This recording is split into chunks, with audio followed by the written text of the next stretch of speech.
Hi, I'm Dr. Snehal Porwal, co-founder Healing Hands Clinic, and in this video I'll shed some light on the recovery period that follows a laser procedure for anal fissure. Now, if you've had a chronic fissure, you've probably dealt with intense pain, so it's understandable that you may be having apprehensions about recovering from the procedure. Let's first begin with understanding what the immediate post-operative period looks like. Anesthesia typically takes about 2 to 3 hours to wear off. This can be sooner or later depending upon the type of anesthesia you've been given. No food or water is allowed for the first 3 hours.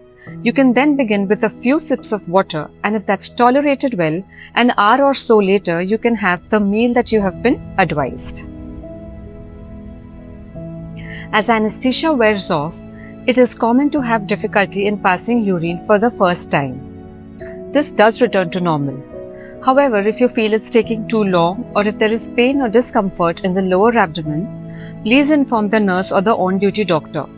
In such cases, we assist in the drainage of the urine. Also, please remember to call for the nurse or ask an accompanying person to assist you for the first time that you try to get out of the bed and walk. This includes your trip to the bathroom, as some people tend to get a little dizzy post-anesthesia, and we want to take extra care to prevent a fall.